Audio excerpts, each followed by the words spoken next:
सलाम आदाब नमस्कार दोस्तों, स्वागत है आपका आपके अपने यूट्यूब चैनल इलेक्ट्रिकल ज्ञान में।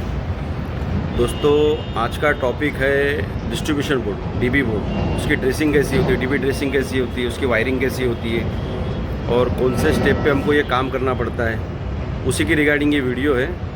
और पूरी डिटेल में वीडियो आएगी ये, हर एक बारीकी के साथ में, क्या मतलब किस तरीके से डीबी ड्रेसिंग होती है, लोड कैलकुलेशन कैसे करते हैं और कौन से इक्विपमेंट के लिए या फिर कौन से लाइटिंग लोड के लिए कौन सा एमसीबी चाहिए, सिंगल पोल चाहिए, 2 पोल चाहिए या फिर सिंगल फेस मीटर है तो अपना 2 पोल एमसीबी आएगा, 3 फेस मीटर है तो अपना 4 पोल एमसीबी आएगा, उसके साथ में आरसीसी भी रहेगा। मतलब सारी चीज़ें सेफ्टी से रिलेटेड भी है और डीबी ड्रेसिंग को किस तरीके से करना चाहिए, ड्रेसिंग कैसे करनी चाहिए, उसके भी रिगार्डिंग ये वीडियो है। इस स्टेज तक पहुंचने के लिए कितने स्टेप्स होते हैं, उसके पहले जब भी हम लोग अपनी वायरिंग शुरू करते हैं तो वायरिंग शुरू करने के लिए हमको सबसे पहले इलेक्ट्रिकल ड्राइंग दिया जाता है। उसी के इलेक्ट्रिकल ड्राइंग के साथ साथ में मतलब उसी को देख देख के ही उसी के हिसाब से अपनी पूरी वायरिंग होती है, पूरे घर की बोलो या बिल्डिंग की बोलो, कोई भी चीज़ हो तो उसका पहले एक ड्राइंग बनता है और वो ड्राइंग के साथ में ही उसी के हिसाब से उसका पूरा काम किया जाता है। तो डीबी के स्टेज तक पहुंचने के लिए सबसे पहले हमको उसका ड्राइंग, देन उसके बाद उसकी फिर सेकंड पाइपिंग, फिर उसके बाद उसकी वायरिंग, फिर जितने भी रूम अपने आते हैं, जैसे ये भी 3 बेडरूम हॉल किचन फ्लैट है, तो इसमें जितने भी जो भी लोड है अपने, जैसे हर एक बेडरूम में एसी है, हॉल में 2 एसी है, किचन का लोड है, उसके बाद में हर एक जो अपना लाइटिंग जो सर्किट रहेगा, एसी का सर्किट रहेगा, टीवी का सर्किट रहेगा, बाथरूम है, ये सारे सर्किट सब सेपरेट आते हैं, गीज़र का सर्किट सेपरेट आता है। तो वो जितने भी जो सर्किट रहते हैं जिससे अपने रूम की लाइट चलती है उसको सर्किट कहा जाता है। तो वो सारे की सारी चीज़ें अपने स्विच बोर्ड से लेके, जैसे कि अभी आप ये देख रहे होगे, ये स्विच बोर्ड है हमारा, यहाँ से एक सर्किट अपना डायरेक्ट अपना गया डीबी तक। ये देखिए, ये भी थोड़ा काम चले इस वजह से बोर्ड वायर सब अंदर दबा दिए ताकि नीचे लटके नहीं, आप देख सकते हैं ये सब। तो ये जब सारे के सारे सर्किट जब डीबी तक पहुंच जाते हैं उसके बाद ही फिर अपना डीबी ड्रेसिंग शुरू होती है। तो उसी के रिगार्डिंग ये वीडियो है और आपको बता देता हूँ कि किस तरीके से काम होता है। वीडियो अगर मैं पूरा अगर डीबी का काम अभी करने जाऊँ तो 2 पार्ट, बहुत बड़ी वीडियो बन जाएगी। इसके लिए मैं इसके 2 पार्ट बनाऊँगा। पहले पार्ट के अंदर मैं आपको सिर्फ डीबी ड्रेसिंग कैसे करते हैं वो बताऊँगा और देन उसके बाद में फिर उसका लोड जो कैसे कैलकुलेट किया जाता है, मतलब किस लोड पे हमको कौन सा एमसीबी देना चाहिए, वो मैं आपको बताऊंगा। तो वीडियो में बने रहिएगा मेरे साथ में। दोस्तों, मैंने इतनी वीडियो डाली है और मेरे मतलब आपसे एक गुजारिश है और आपसे एक रिक्वेस्ट है कि आप मेरे चैनल को लाइक, शेयर एंड सब्सक्राइब कीजिए।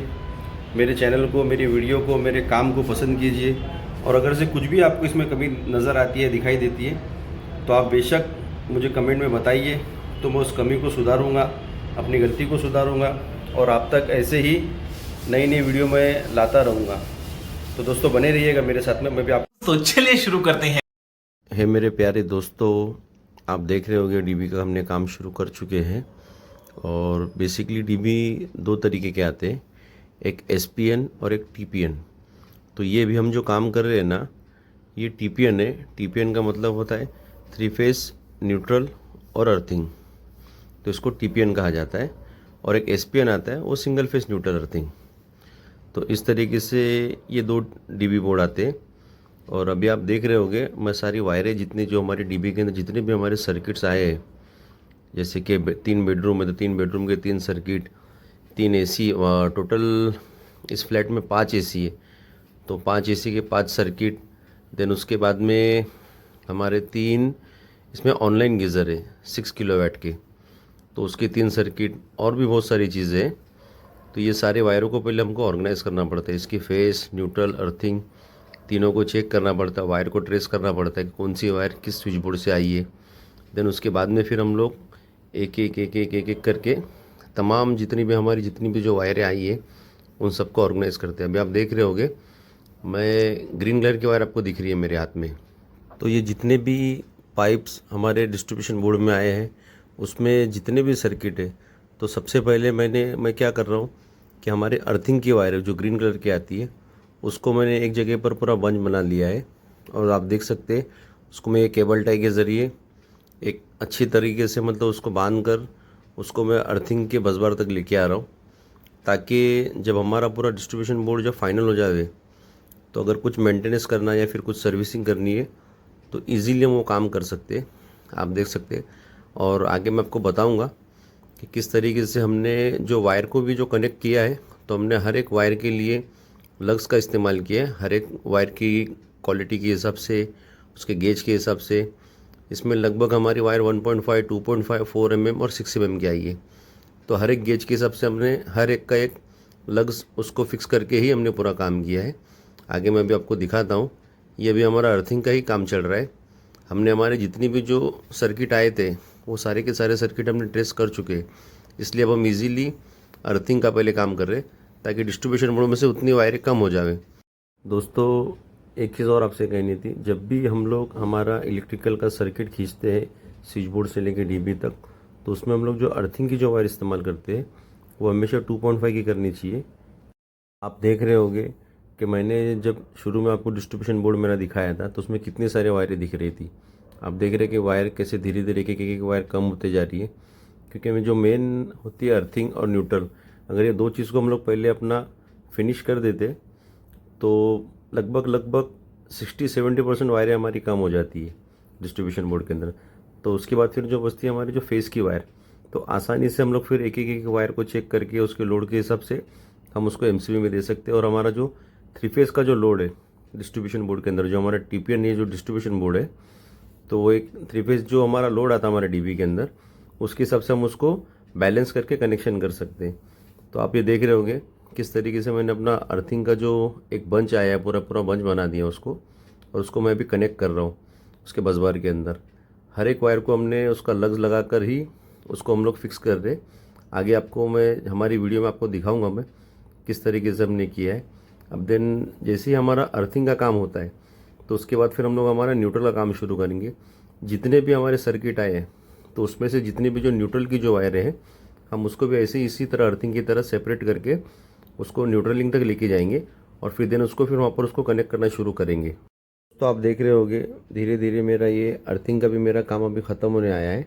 और आप अब स्क्रीन पर आप देख सकते हो कि मैंने न्यूट्रल वायर का भी एक बंच बना दिया है। और अब ये अर्थिंग देखिए किस तरीके से हमने उसको लग्स भर के और उसको अर्थिंग के बसबार में हमने उसको कनेक्ट कर दिया, कितने खूबसूरती से और कितनी आसानी से ये काम हमने किया। दोस्तों, जो डिस्ट्रीब्यूशन बोर्ड का जो काम जो होता है ना, वो बहुत ही संयम, समझदारी और एक्सपीरियंस वाला काम है। तो इस वीडियो के माध्यम से आप समझ सकते हो किस तरीके से काम होना चाहिए, कैसे काम करना चाहिए। आप देख सकते हैं मैंने ये अर्थिंग को आप देखिए पहले किस तरीके से हमने एक बंच बना के उसको ऑर्गेनाइज़ किया, और उसको फिर उसको उसके बसबान में सारे के सारे अर्थिंग की वायरें हमने उसमें कनेक्ट कर दी विथ लग्स, देख सकते हैं आप। उसके बाद फिर अब मैं आपको न्यूट्रल की वायर दिखाता हूँ कि हमने न्यूट्रल किस तरीके से लेके गए सारे उसके न्यूट्रल लिंक तक। ये अर्थिंग पहले आप देख लीजिए, ये देखिए ये न्यूट्रल की जितनी भी वायरें हमारी जा रही है, एक सीधा सीधा लेके जाके मैंने उसको भी केबल टाई से बांध के उसको भी देखो, एक बंच हमारा पूरा न्यूट्रल का पूरा एक बंच तैयार हो चुका है। अब इसको भी हम इसी तरीके से हर एक वायर को लग्स भरेंगे। लग्स भरने के बाद में उसको हमारे न्यूट्रल लिंक के अंदर कनेक्शन करना शुरू कर देंगे, कि ताकि उतने भी फिर वो वायर अपनी कम हो जाए डीबी के अंदर। दोस्तों, मैं अगर पूरी वीडियो अगर डीबी की अगर बनाने जाऊँ तो बहुत बड़ी वीडियो बनेगी, और आप लोग भी देखकर इस वीडियो को फिर बोर हो जाओगे। इस वजह से मैंने इसके 2 पार्ट किए। एक पार्ट के अंदर मैं सिर्फ आपको वायरिंग, उसकी डीबी ड्रेसिंग किस तरीके से करते मैं आपको वो दिखाऊंगा, अर्थिंग, न्यूट्रल और फेस की। देन उसके बाद में सेकेंड फेज में हम आपको बताएंगे कि किस तरीके से लोड को डिस्ट्रीब्यूट करना चाहिए और कौन से लोड के लिए कौन सा एमसीबी देना चाहिए। जिस तरीके से अभी हमारे इस केस में ऑनलाइन गीज़र हमारा लग रहा है, तो इसमें 6 किलोवाट का वो गीज़र है, उसको 2 पोल का एमसीबी देना पड़ेगा हमको, जिसकी वायर हमने 6 mm की डाली है। तो 2 पोल का एमसीबी इसके लिए क्योंकि उसको न्यूट्रल फेस डायरेक्ट जाना चाहिए, उसका स्विच बाथरूम में नहीं आता है, वो यहीं से कंटिन्यू 24 आवर्स वो ऑन रहेगा, कि उस गीज़र को बार बार हमेशा ऑन ऑफ करने की ज़रूरत नहीं पड़ती है। इसी वजह से उसका जो स्विच जो आता है वो हमेशा अपने को डीबी में ही देना पड़ता है 2 पोल, ताकि आप जब भी बाथरूम में जाओ तो बस अपना टैप ऑन करो और तुम्हारा पानी इंस्टेंट आपको गर्म मिलेगा। आप अभी स्क्रीन पर देख सकते हो मैंने ये न्यूट्रल भी सारे कनेक्ट कर दिए अपने, कितने खूबसूरती से और बहुत ही बढ़िया एक बेहतरीन सा लुक इसका आ रहा है। हर एक न्यूट्रलिंग के अंदर आप देख सकते हैं कि एक एक वायर लाइन से पूरी चली गई है। इसी तरीके से मैं आपको अर्थिंग का भी मैंने आपको बता दिया, न्यूट्रल का भी मैंने आपको बता दिया। इसी तरीके से डिस्ट्रीब्यूशन बोर्ड का काम होता है। अभी जो वायर जितनी भी जो वायरें बची हैं ये सब हमारे फेस की है। आई होप दोस्तों कि आपको जो मैंने अभी जानकारी दी आपको सारी की सारी जानकारी समझ में आ गई रहेगी। तो दोस्तों मेरी आपसे एक रिक्वेस्ट है कि आप मेरे चैनल को लाइक, शेयर एंड सब्सक्राइब कीजिए और हमारे चैनल को इसी तरीके से बढ़ावा दीजिए, प्यार दीजिए कि ताकि मैं इसी तरीके से आपको हर बार कुछ नई वीडियो आप तक पहुंचा सकूं इस मेरे चैनल के माध्यम से, मेरे वीडियो के माध्यम से। और अगर कोई भी आपको अगर कोई परेशानी हो या कोई भी चीज़ जानना हो तो आप मुझको मेरे कमेंट बॉक्स में आप मुझको मैसेज करके आप मुझको बता सकते ताकि मैं आपके लिए उसका निवारण करूं। तो चलिए दोस्तों मिलते हैं।